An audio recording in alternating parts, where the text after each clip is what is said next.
Hello and welcome to the meditation conversation. I'm your host, Kara Goodwin, and today I'm so excited to be joined by Brenda Carey. Brenda is passionate about guiding people to energetically align with their heart's deepest desire. Her calling is to inspire others from her own personal transformation of the struggles of spinal fusion, surgery, and autoimmune issues. She's the creator of the holistic health program Inspired Living and hosts the Be the Love podcast. So, welcome, Brenda. I'm so happy you're here. Thank you so much, Kara. I am excited to be here as well. So, I was really pleased to connect with you when I saw how your health issues have been the catalyst towards becoming energetically aligned, particularly considering the spinal fusion. And I know I've shared with you that my daughter has scoliosis. So, anytime something like this comes into my field, I am like, it's like a moth to a flame. I'm like, oh, what have they been through? What was their journey like? Because she's 12. So she's like Ah, just starting her journey. So I would love to hear about your journey, how you got here, related to the spinal fusion, but also, in general, like, have you always been interested in energy and, just whatever feels like coming through? well, I can definitely speak to your daughter at 12 because that was when I was first diagnosed with scoliosis. And, at the time, I would have never have thought that that was the catalyst really for part of my holistic lifestyle that I've now chosen well in my 40s, approaching 50. But that at that age, and keep in mind, this was many decades ago, and in the 80s and early 90s, protocols were much different back then. But I think what was a consistent message, and by no means the fault of the doctors that were really trying to help me, I received the message as an adolescent that there was something wrong with my back and it needed to be fixed. And so, for your listeners, if they're not familiar with what scoliosis is, it can there are some traces of possible genetic. It could be genetic, but not necessarily, at least not in my case.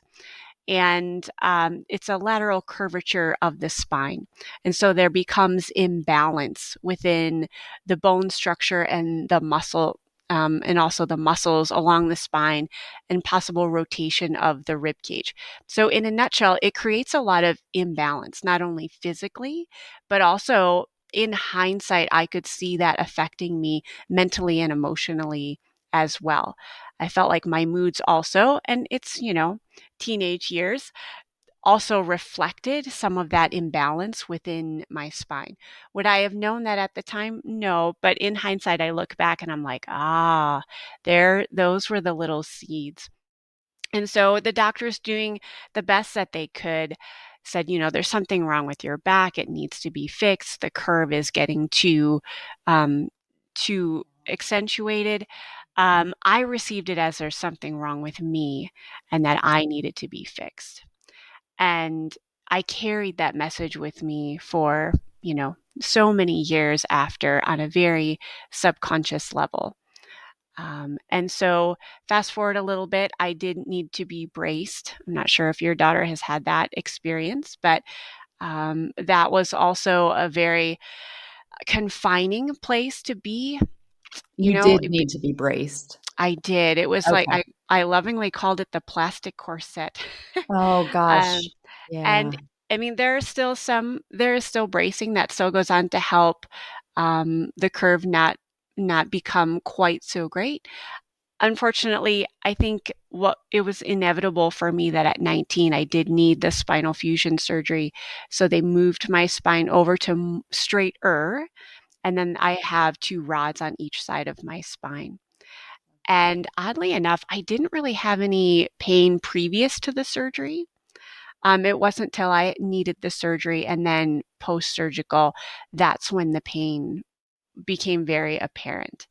And yes, so this, I think, really started my pain to purpose journey Although for people listening, I do empathize with when someone is in a great amount of physical pain.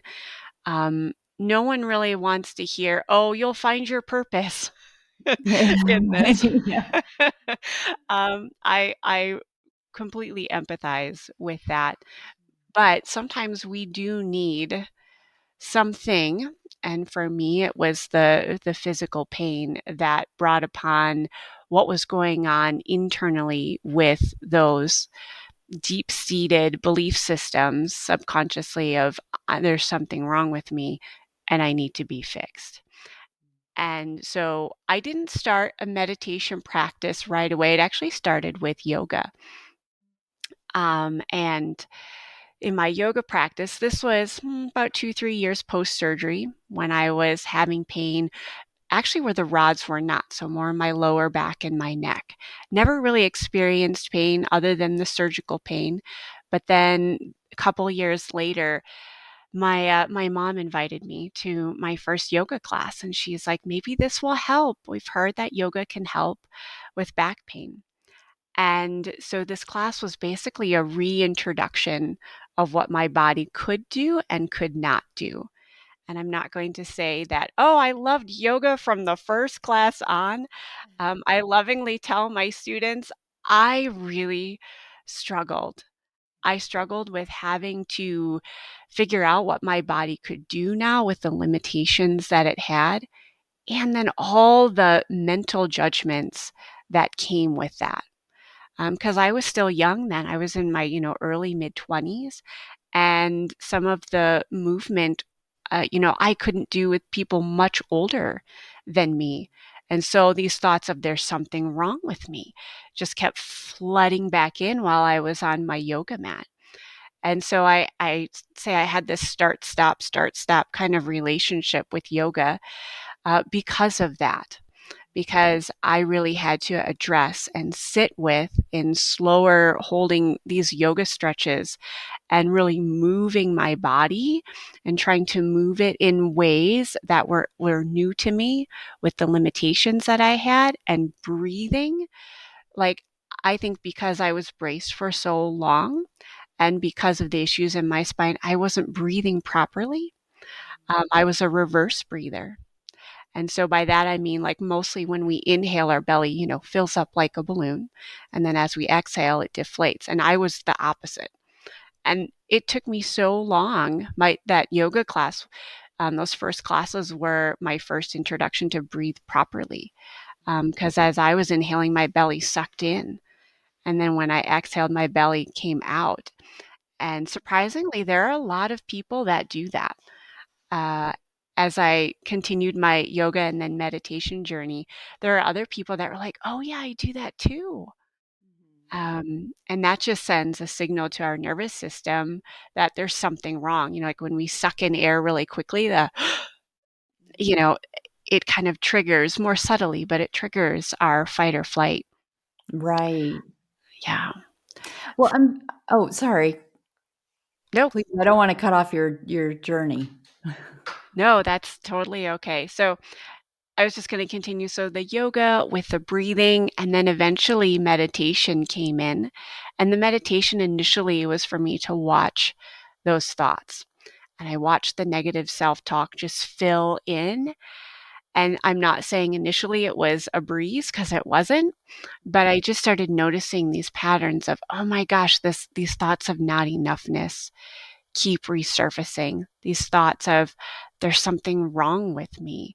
And it extended more than just to back issues, but even in relationships. And so as I started noticing these mental habits come up, I was like, oh. And then I had, a meditation teacher say, are you those thoughts? Are you those belief systems that keep coming in? And I really had to, for the first time, question that. Like, oh, I don't think that I am. And so, getting back to our pain can be our purpose, I do truly believe that. At the time, though, I definitely would not have seen that because the pain was so intense. But as I began to address those and to sit with some of those judgments that were coming in, the pain did dissolve because I wasn't tunnel visioned into I am my pain. I began to see myself as so much more than the physical pain and even the painful thoughts. And so that's kind of a nutshell of probably many years. So I don't want someone to think that, oh, that was a few months. Oh, no, that Yeah. was a progression. But how the issues of scoliosis and spinal fusion kind of pieced together what I needed to live the vibrant life that I have now. Well, what do you first of all, thank you so much for taking us through that. There's so much insight there.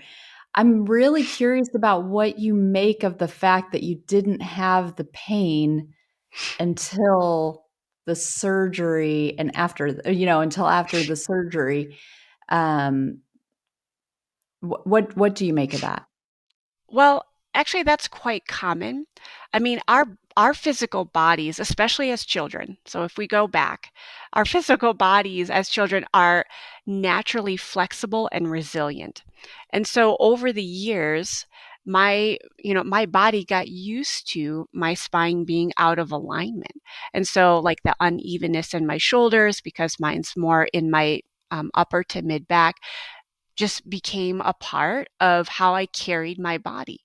And then also because I wasn't breathing properly and in a brace for so long, I got used to that too.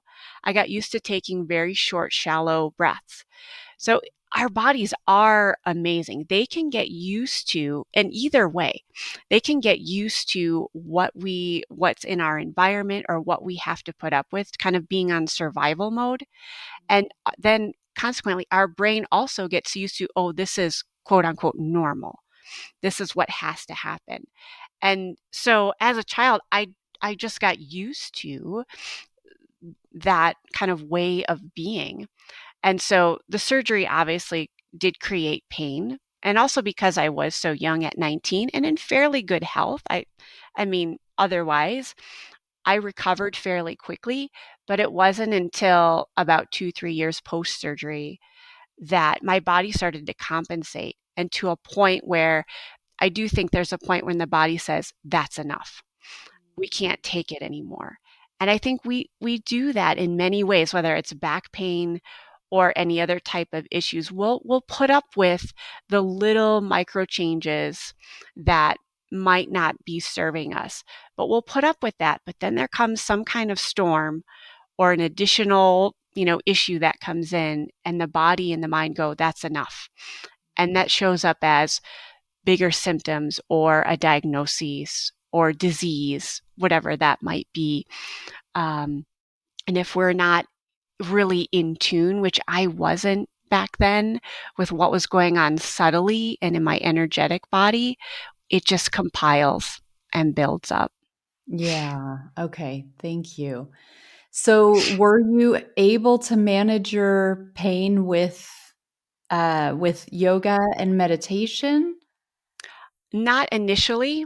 I mean, initially because I didn't have those tools, I'll call them tools for now. I did rely on prescription medication, but I started to notice that I needed more to get the same amount of pain relief. And this became a concern to me because I didn't want to be dependent on medication. And so that's when I started looking into other alternatives, and my mom suggested yoga. And slowly, as I became more flexible in my body, it has a direct connection to being flexible in my mind and being more open to other possibilities. And I think people in pain, and I say this with great love, um, that key component is missing. So if we're not moving our bodies in ways where we can embody openness and space, and also with breathing, creating space in the body, our mind also follows suit. So if we're feeling contracted and tight and tense in our body, our mind also contracts, and we're just not open to other ways of functioning in the world, or just trying other modalities. And so as the yoga started to open up my physical body and my breath body to be able to breathe more properly, my mind was more open to even eating healthier foods and making better choices for myself. So I do feel like there is just this intimate connection between our body and our mind, and they do play off one another. Yeah. Well, how, in terms of your pain, how has your journey been? So, Mm, because you had, that's really interesting that you were managing it through the pain, through the prescriptions, pharmaceuticals. But it sounds like you overcame that, and yoga was part of the journey. But where are you now, and where did the next, the time in between take you? yeah. So again, over a course of learning how um, to choose better habits, basically daily habits, instead of sitting and complaining and about the pain and how bad it is, and that tape recorder that would play over and over. Um, with time, the yoga allowed my body to be more flexible within the limitations that it had. But I started shifting and focusing on, well, what can I do? What can my body do even with the metal rods in place? And that opened up a whole new world. As I was beginning to breathe a little bit deeper and do some breath work, that opened up more space. And then mentally, I began to start a meditation practice and focus, like mantra meditation. I admit, and this is still a struggle with me, silent meditation is difficult. I tend to lean on more guided meditation. I also will do like listening to different types of music to help draw my mind back, but to be able to focus and be more mentally aware of the thoughts that were flowing through. And so eventually I became able to watch the physical pain and to watch my thoughts about it. Because oftentimes I would exasperate the physical pain because my thoughts were saying, oh my gosh, this is so terrible. How much longer is it going to be? How many more days do I have to endure? And so these thoughts would flood my mind. And that was actually creating more of the overall pain than the actual pain itself, if that makes Oh, sense. interesting. Yes. Yes. And so I think people who are in chronic physical pain, again, we become used to that mindset. And to begin to shift out of that does take some just consistency and awareness and being able to sit with what comes in, acknowledging, is that mine? Are those thoughts coming from me? Did it come from my doctor? Did it come from other people? Recognizing that I am so much more than a physical body, and to transcend and be like, no, I can choose something different for myself. And so there would be these little increments. And by no means am I telling someone to go from I'm in a lot of pain to I feel great. I have no pain at all. Like that's way too big of a leap. But for me, it was just introducing little steps. So it'll be, you know what, for this next hour, when I feel pain, I'm going to breathe a little bit deeper and maybe slow my body down, and then the next hour will come. So it's just in small increments till a whole day would go by eventually. And I'd be like, you know what? I haven't experienced any pain. And that's where I am today. Like, yes, I still do have occasional pain, but for the most part, I require absolutely no, medication to get me through the day. I am able to do and move and have the energy to do the things that I love to do, and that includes helping others and being a holistic lifestyle coach for also people who struggle with whether it's physical pain or other chronic issues, autoimmune as well, to use the different tools to help them become more mindful of like what is going on, in my subconscious thinking and what needs to be addressed. Yeah. I love that. Thank you. It's so interesting how that subconscious belief system plays into our physical health.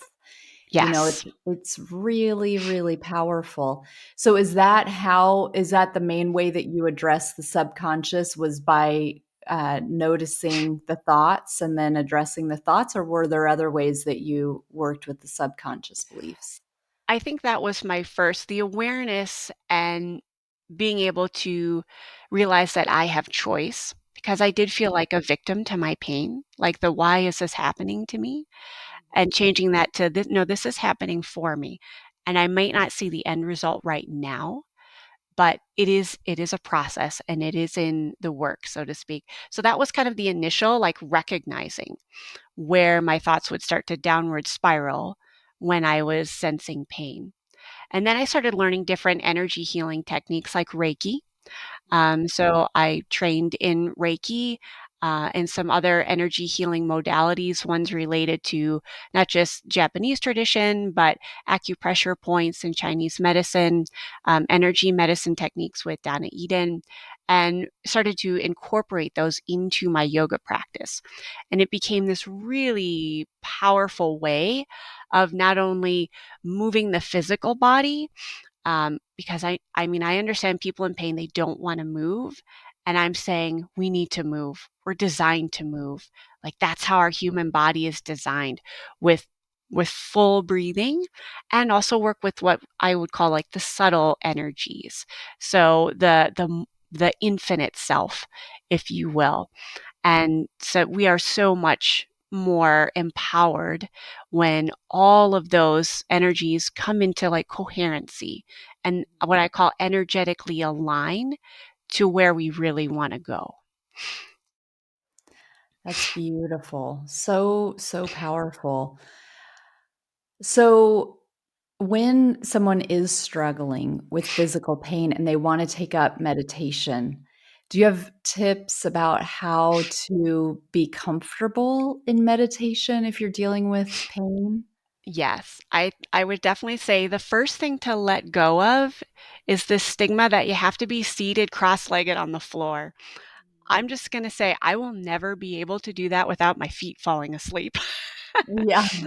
it's it's just a part of my, my reality.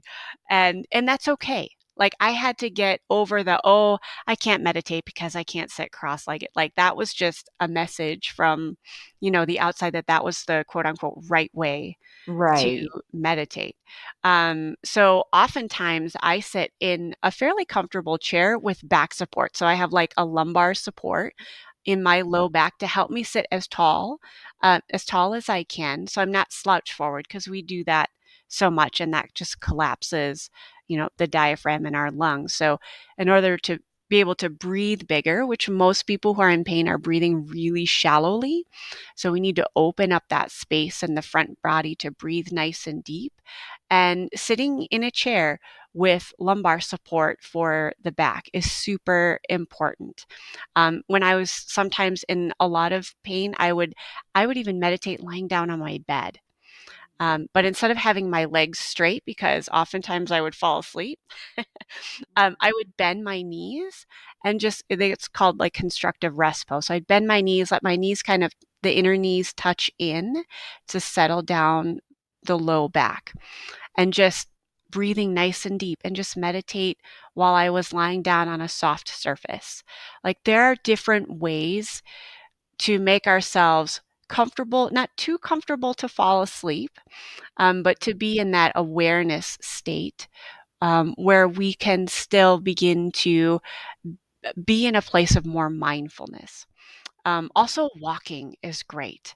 Even if it's slow walking, but to be able to move forward, with mindful steps, can also be a great way to do like a walking type of meditation. So I think, yes, finding some place that is comfortable, whether seated with any kind of back support, where the spine can still be as tall as needed, or even, excuse me, even lying down, is still meditation. And that's what I do mention to a lot of my students. It doesn't have to be rigid, upright, cross legged if it causes pain. Yeah, thank you. I completely agree. I tend to, I tend to sit upright when I meditate, but I also like when I'm drifting to sleep, often I will enter into a meditative state kind of spontaneously, sometimes realizing like because I may be seeing things where I'm like, wait a minute, I'm not sleeping, but this is like I can see some interesting things. But sometimes it's just that, it's that like as I'm passing through sleep, it's like, oh, this is familiar. This like I'm not asleep yet, but I know this state. So um it's it's definitely important that we address the limitations that we put on ourselves based Mhm. on what we perceive.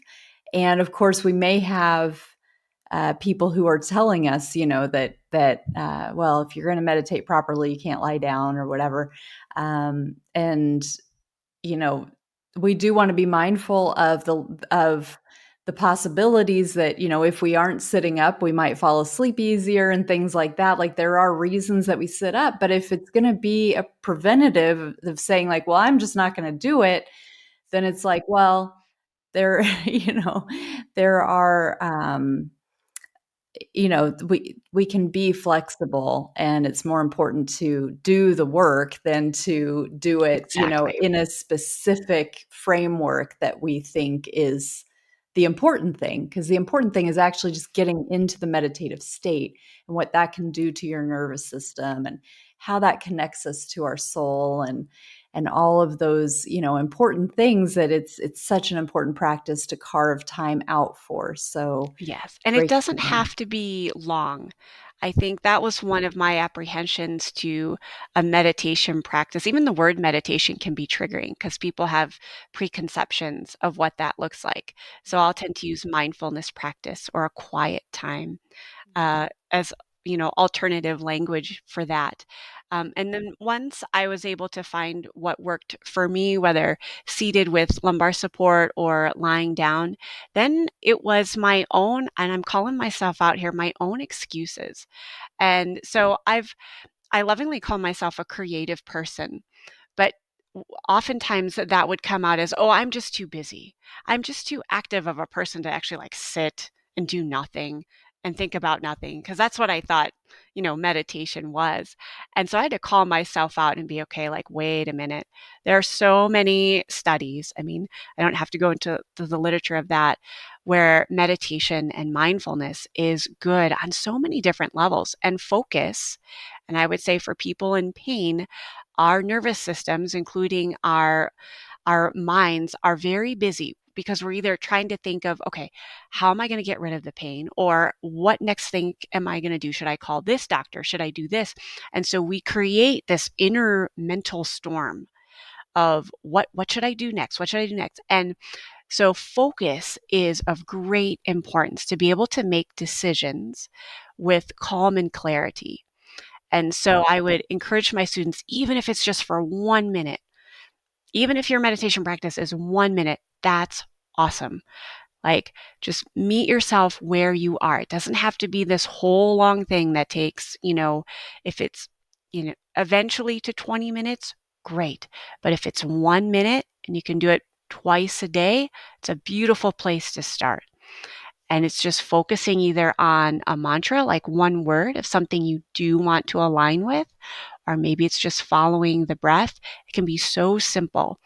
And so oftentimes that's usually the next barrier. First one is like, I'm not comfortable because I'm thinking I have to sit cross legged. So once that's out of the way, then it's just 1 minute and maybe Yeah. twice a day, morning and evening, to work on that focus because the mind's been so chattery with all the other things of trying to figure out how this pain is going to go away, that we need to just begin to hone it in and breathe a little bit deeper and just be present with what is, even if the what is isn't what we would ideally like it to be, but it's a start. It's a start to being more present. And that's when healing happens, is in the present moment, no place else. And I can say that with such authority. Healing never happens in the past. It never happens in the future when we're trying to think of plans of what to do next. It only happens in the now. And I think that's where meditation is the gift we can receive. That's really powerful. I absolutely concur. Well, Good. Well, what a joy to connect with you, Brenda. I'm really grateful that you came on and shared your story and your insights and all of the work that you're doing to help people through their pain. How can people connect with you and find out more about you? Thank you for this opportunity. I so enjoyed this conversation. People can connect with me through my website, which is sacredpathyogaandreiki.com. I'm on the social media channels as well. I love connecting through email. I love to write. I also have some guided meditations on my website and the Insight Timer app. And I've got some free offerings as well. If someone is really struggling with scoliosis, please reach out to me. I do have a short video course that may be of help to them that does include meditation. And then I also offer a holistic lifestyle coaching for those looking for uh, a, a vibrant approach to energetically aligning with how they really want to feel, not just body, but mind, soul, all the things together. So I would love to connect with your listeners. And if they are podcast listeners, I am also a co host on Be the Love podcast as well. That's beautiful. Thank you. Thank you for everything that you're doing and thank you so much for being here today. So thank you, Kara.